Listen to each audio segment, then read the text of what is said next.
Very good. First thing I'd like to do is thank all the people who donated to hospice, because I'll tell you, hospice is angels on earth. I just remember this, that in all the miles we put on cross country, there wasn't one time that I met a person that said they did not know hospice. They said, oh, my uncle, my dad, my grandfather, everybody had somebody who had been in hospice. And it was just, yeah, disheartening, just all to see how people reached out. One time there were two motorcycle riders on the side of the road, and I saw them from a distance, and I thought maybe they were bicyclers. Well, I got there and they were trying to figure out their route, and they were from Syracuse, New York, and sure enough, each one of them had a story about one of their relatives. And before they left, they each handed me a $20 bill to put in the kitty. So, like I said, I got more from this ride than you can imagine, and that was that I fell in love with my country again. There are wonderful, wonderful people. I can't tell you how many times somebody came by and said, do you need any help? Are you okay? You need some food, water, you name it. And they're all over the place. These really heartfelt, good people. One of the things, let me start this too, and that is the White family, Diane White and Ed White, in our pursuit to raise money for hospice. Ed passed away while I was on my trip, and I just remember my daughter sent me a notice of his passing, but they said that rather than flowers, if they would donate money to my ride, which would go to hospice. The last that I've been in contact with hospice, they have received something like $22,000, which, and you know, when we started out, I advertised it as being a penny a mile, and my ride was 4,200 miles, and so I said, you know, a dollar will get you, or a dime will get you $1 or whatever. Hello, Lynn. Yeah. So anyway, I'm right in the middle of a meeting. Can I call so you let back me later? just Thank you. start from where I began. And Anacortes, Washington is way up in the northwest corner of the state of Washington, right on the sound up there. And I'll show you this first picture. What I was going to do was, I had a little vial like so that had around my neck with some of my wife's remains, and I was going to put some in the Pacific Ocean and then put some in the Atlantic. Well, where I started was up in this parking lot, was way up above, and there was actually no way that I could get comfortably to the ocean. So I carried that thing, and we finally ended up doing it in the Atlantic alone. Let's see here.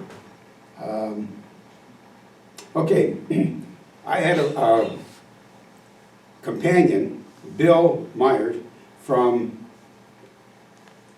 Carlisle, PA, and he was a very experienced bicycler. He'd been across the country a number of times. He's bicycled in Europe, South America, and whatnot. And I was just telling the folks at my table there that his wife, the same year in 2019, while he was escorting me, driving my car and my trailer, his wife put on 8,000 miles that summer. And so she's an avid bicycler as well. We were directed by what is called Adventure Cycling out of Missoula, Montana. And they make maps and all kinds of things. And I have a couple pictures of their headquarters. But I was really grateful for Bill being there, because I got lost a few times. And you know, you get lost on your bike, it's not good, because one time I'm biking along and I was seeing this route sign and with the bicycles on it. I thought, and I knew better because I knew the night before I had looked at it. I had gone 10 miles.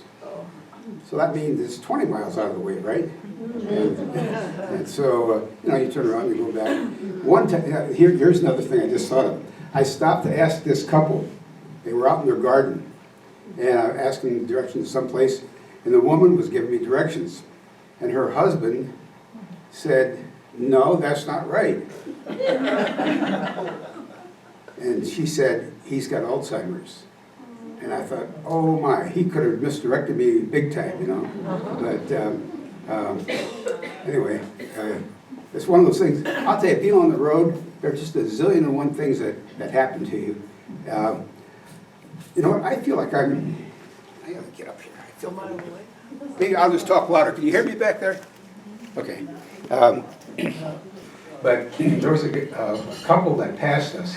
The guy was on his three-wheel motorcycle, and his wife was on her blue Harley. And so we would come to a campground for the night, and we went into this restaurant, and here's this couple sitting in there. And they invited us to eat lunch with them. Well, this is the biggest guy I think I've ever seen. You'll see a picture. My head came up to his shoulder, and he probably weighed 400 plus pounds. And here again, we're sitting in this restaurant, talking to these people, and they're talking about, oh yeah, my mom was in hospice, and that whole story went on again. Got ready to leave and went to pay our bill, and the waitress said, "They paid for your dinner." And stuff like that, just, maybe I'm a sentimental jerk, I don't know, but that stuff really kind of touches me, And then there was the time that we got to Fargo, North Dakota. And in Fargo, we had stayed there overnight, and as we were biking the next day, I pulled into a parking lot, and Bill came with some food and drink for me. And just then a couple pulled up in a SUV, and they started talking to me. And once again, they knew somebody that had been in hospice. Here, the guy handed his wife the checkbook and said, "Here, write a check." And so they gave me this check for $100, which I thought, oh man, this is wonderful. And here again, I kind of thought, I got kind of choked up that people would just, a stranger, give you that money. Well, Bill went back to campsite, and we set the camp up, rode back, and we were biking together. And this couple, about 3 hours later, found us. They said, "You got that check yet?" And I said, "Well, yeah." And they said, "Could we have it back?" And so they did, and they tore it up and gave me a check for $1,000. Yeah. And my initial goal was $10,000. And the guy said to me, "Maybe this will help." And I said, "Yeah." And here I am. Yeah. So stuff like that, how can that not inspire you, And then, when you're riding by yourself, you get a little goofy sometimes. One morning, I'm riding, I'm going east, flat road, no wind, it's just perfect day. And it's some cows over eating grass, okay? And being a former science teacher, I started thinking, that sun came down as this energy, some photosynthesis in the grass. Next thing you know, the cows eat this grass. I either eat their flesh or drink their milk or eat their ice cream or whatever. And here it is, making my bike move. So maybe it's kind of a weird way to think, but just kind of connecting the dots and stuff. So the next time I do a ride, however, I think I'm going to have to get somebody to ride with. I don't want to talk to myself.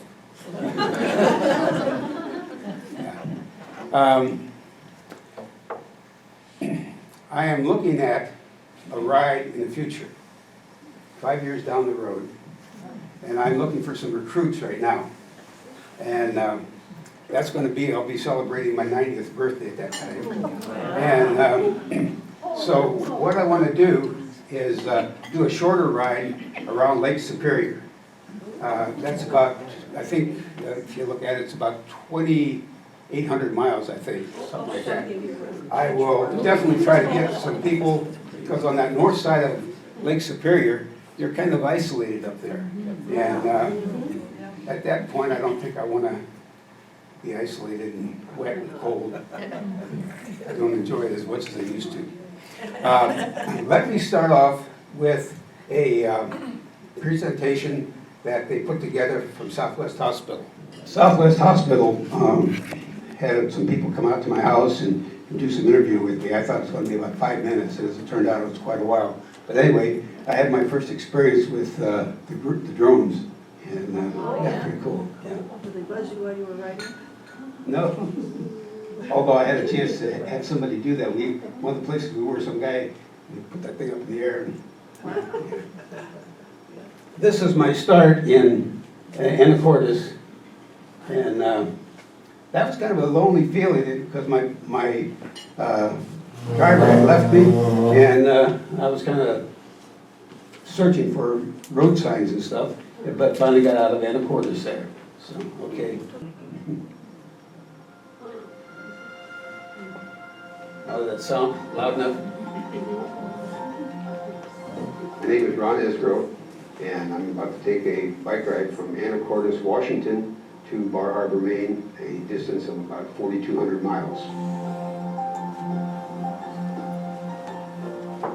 I lost my wife to dementia in October 22nd of 17. As time went by in my grieving process, I started wanting to do something physical, and I knew if I said to my wife, what do you think about doing another bike trip? And she'd be right with it, I just thought that, this is going to be a tribute to her.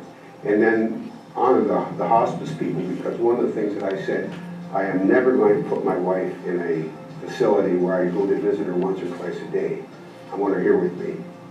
And with the help of hospice, I was able to do that. When Alexis came here, now Alexis was the aide, and she was just wonderful. She would give my wife sponge baths in her hair and that sort of thing. And that's when we finished the ride, and that's the Atlantic Ocean there, and we had dipped our rear wheel in the Pacific Ocean, and then we reached there and put our front wheel in. It's just very rewarding. I got to to be go to able the to This was a previous ride that we had done in To '97. be able to give back to people, and to be, even though we're an organization, we're also like a small family. I know from personal experience, it's not easy when you're taking care of your own family. It's a 24-hour job that you don't clock out in. And I'm just grateful that Ron let us be a part of that care. Southwest has just been very, very supportive, and all the positions that we've had. Shortly after my wife passed, I started going to the grief group at hospice, just to find the common bond that you have. When somebody new comes in and they don't want to cry when they talk, they say, no, we've all done that. Living angels.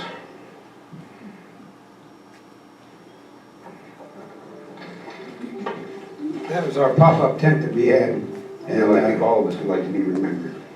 And They Forget Me Not is the tribute to my wife. I've got a little capsule like this that I'm going to put some of her remains in, and I'll carry that with me. That, along with A Penny for Your Thoughts, are both related to memory. What I'm asking for in our fundraiser is to have people donate a penny a mile. So $1 will get you 100 miles.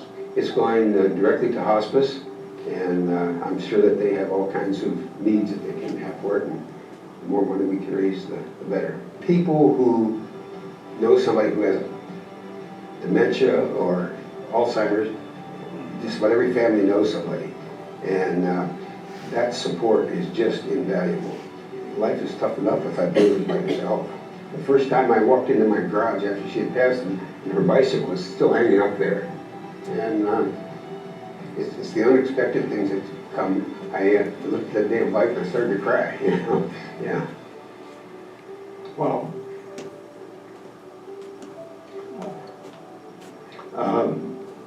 So many times since her passing, I would go places, and she loved outdoors.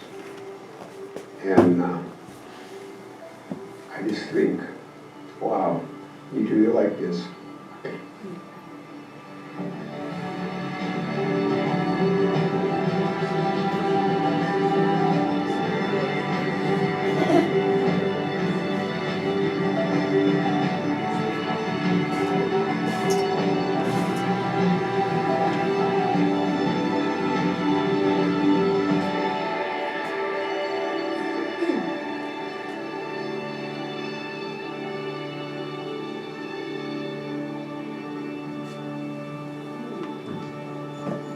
Okay, I would like to share then a few of these slides, and I won't comment too much on it, but just to relate a little bit about the trip.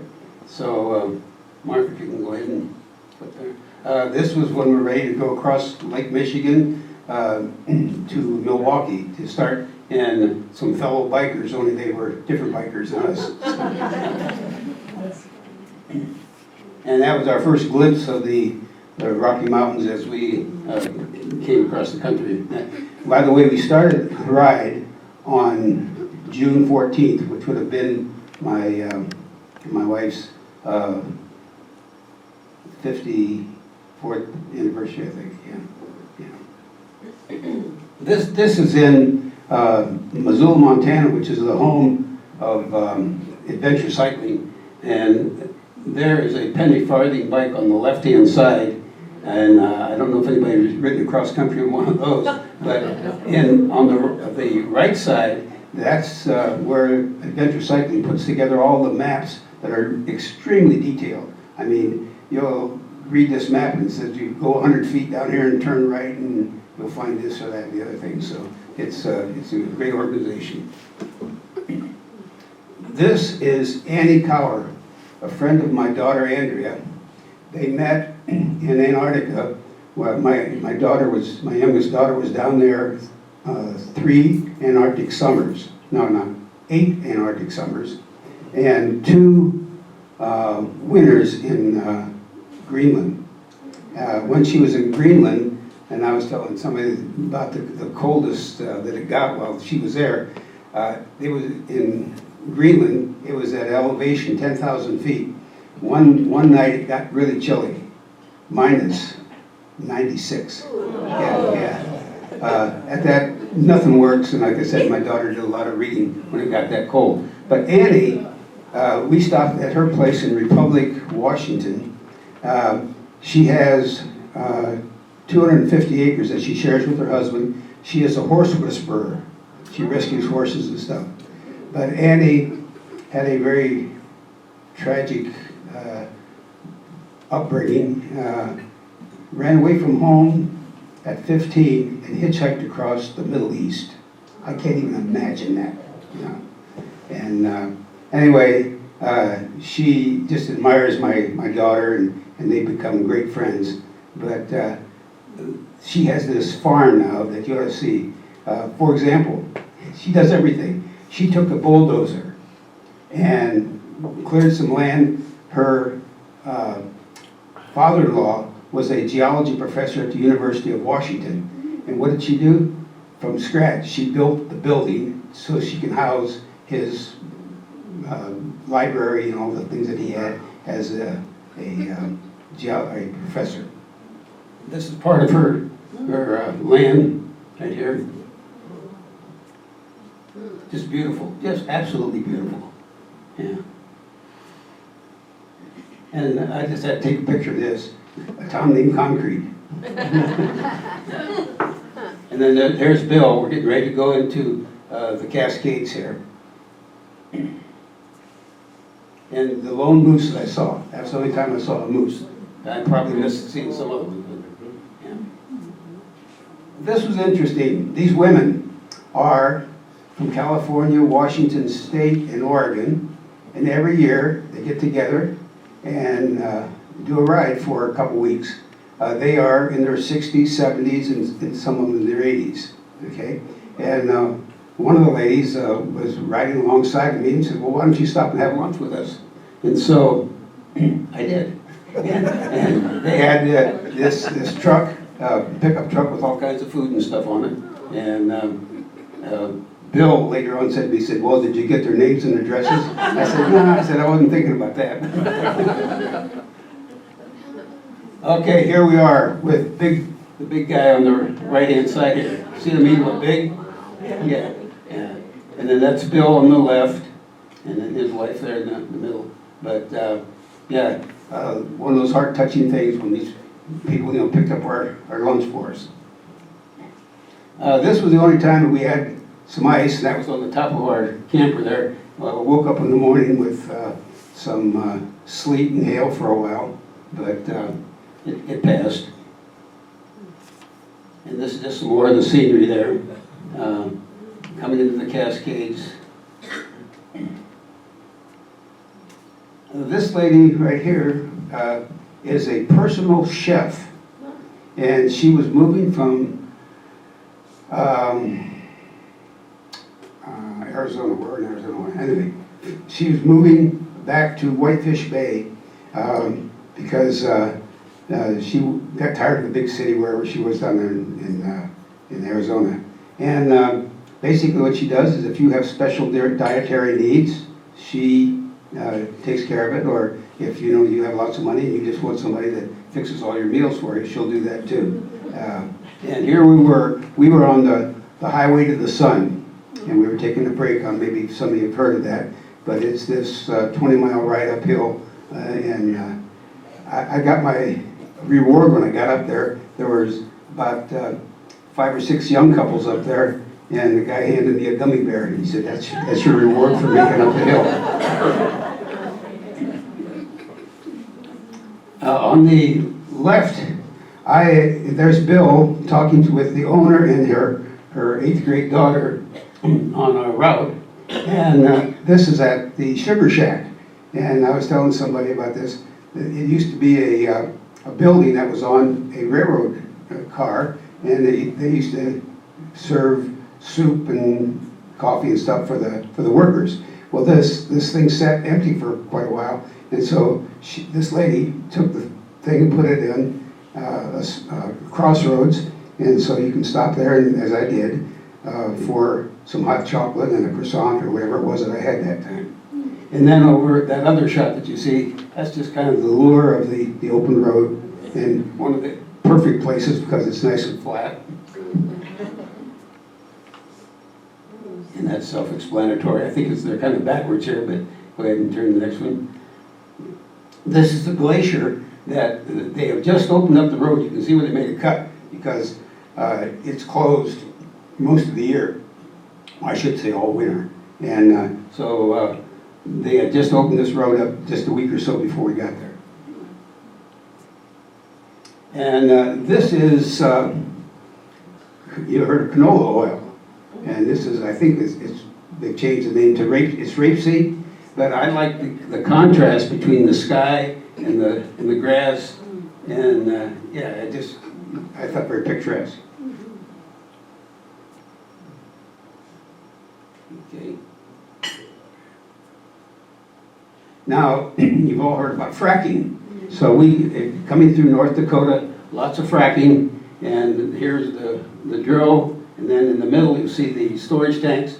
And there on the right side, you see the mile-long plus tanker car trains that were taking this oil that they were fracking. And here's the guys I talked about had the motorcycles. They're from Syracuse, New York, and they're the ones that had ponied up and gave me each gave me $20 or whatever it was. Yeah. I thought this was a fancy wood pile. A serious wood pile. Yeah.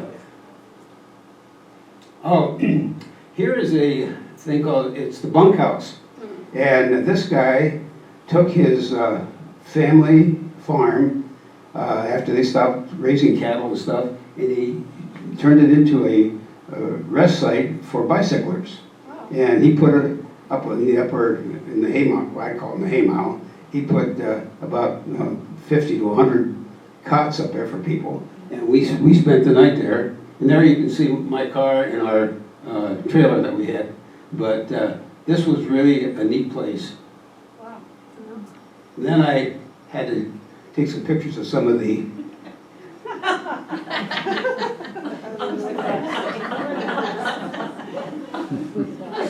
okay, and this one I like particularly.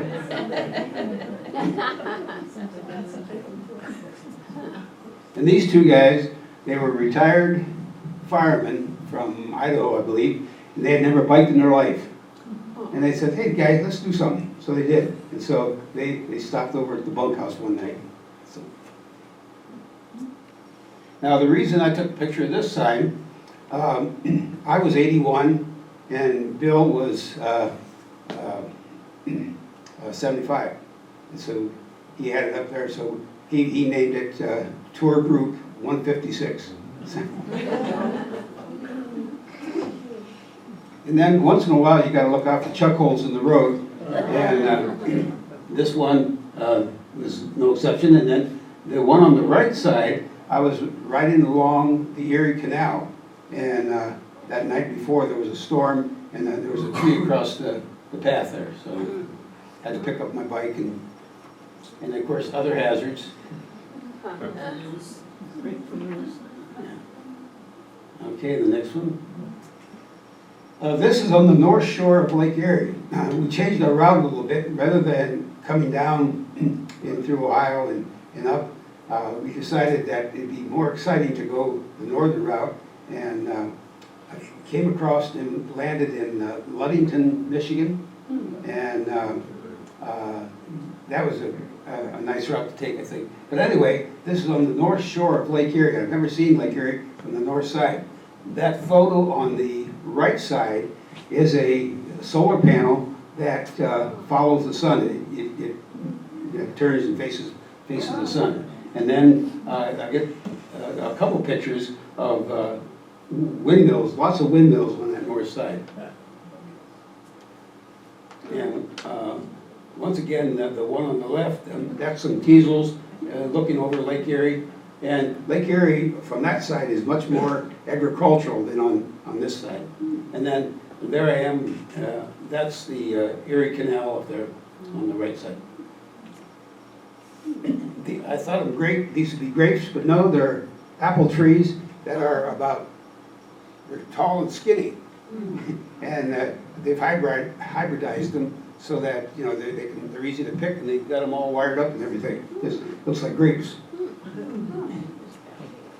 This guy is the antithesis. He was working at a library, not making much money, didn't have much with him. He gave me the 75 cents that he had. And to me, it was every bit as great as that $1,000 check the guy gave me. Because it was the spirit that he was giving that. And here we are nearing the end of the ride, across the straight line. This is my son-in-law, Tom. My sister and him have twin children, and here we are entering into our final stop. And there's Bill and myself at Bar Harbor, and you can see those two people on the right side. That's a cruise ship that has just come in, and they get inundated hourly by all these massive cruise ships that do come in. And at this point, this is where I took some of Carol's remains and placed them in the ocean, and gave some thanks for Dipped your front tire. Dipped your front tire into the ocean, right? Yes, it dipped the front tire into the ocean. Yeah. And that was like celebration made it through. So, anyway. And then from there, I went back with Bill to New Hampshire. We stayed overnight with some friends of my daughter, and then the next day we went to Carlisle, PA. And interesting thing about that, I taught in Crestline in my first years of teaching, and one of my favorite students is a photographer, and her husband, they run a restaurant there. And so I sent Bill over to the restaurant after I got home, and and bought him lunch at her restaurant that she and her husband operate. But just one of the many adventures that, and I'll think of all kinds of things when I finish here. I should have said something about this or that or the other thing, but it kind of gives you an overview, and I hope I haven't bored you too much. Okay. Thank you.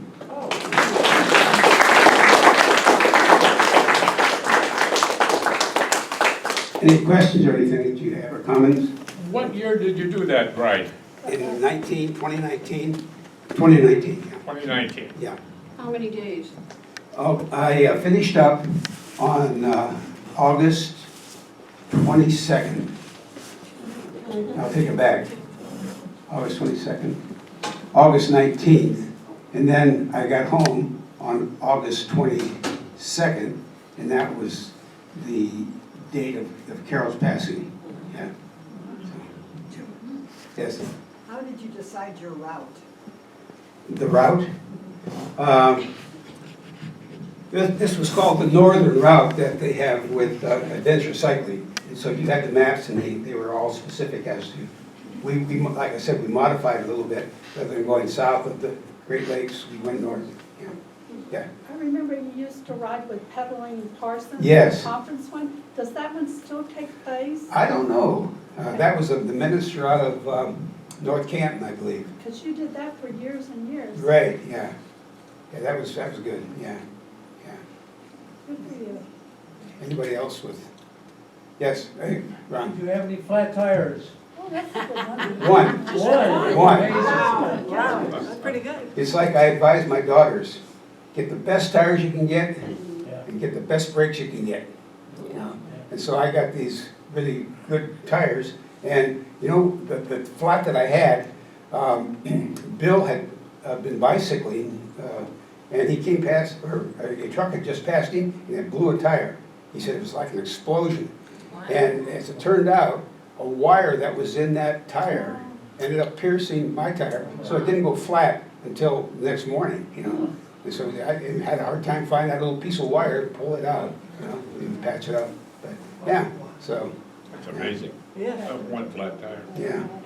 And the bicycle's motors kept on working too, so That's amazing. so that was good too. Yeah, especially those ladies.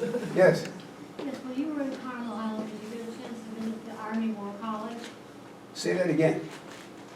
When you were in Carlisle, Yes. Pennsylvania, did you get a chance to investigate the Army War College? I did not, no. It's supposed to be a very interesting place. Yeah, I just spent the night there, so. Yeah. Okay, anything else? Any other bike trips? Yes. I signed up to ride the GOBA, the Great Ohio Bike Adventure, and I've done 12 of those already, and I haven't done one for quite a while, but this year they're going to have it in Northeast Ohio, and it's going to be in Ashtabula, Kent, and Geauga County. So, and you have your choice of 100 miles or 400, so. Yeah. Oh, one of the best things, okay? I had a trainer, I still have her, 2 days a week I work out with her, but she put me on a diet before I left on my trip. Took 10, 20 pounds, like 20 pounds off before I started. Then, when I got home, I was 3 pounds under my high school weight. Yeah. And somebody said, you can't lose weight? Nah, you can lose weight. You know, you spend 5 to 6 hours a day on your bike.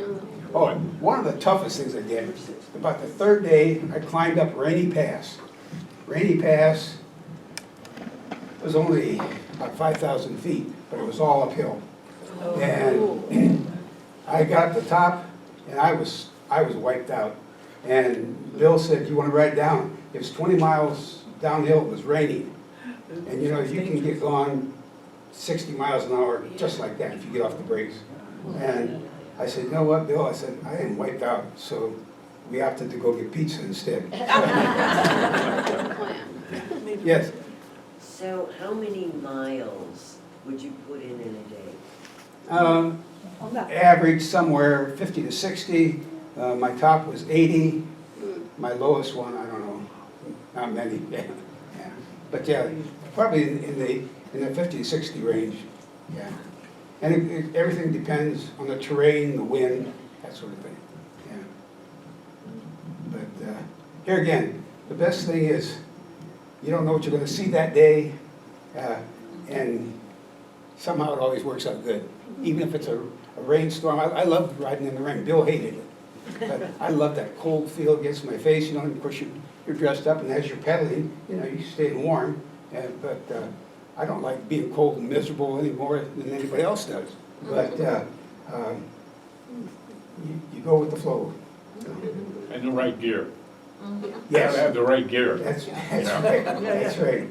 My bicycle has been across the country 2 times now. I've got a little thing up here that shows the top one is up to this right, I just explained, and then the bottom one was in '97, when my wife and I and another couple went from Florence, Oregon to Massachusetts or wherever we ended up, I can't remember anymore. Anyway, we've done 2 of those. So. Pretty amazing. Yeah. Pretty amazing. Okay, thank you. Thank you.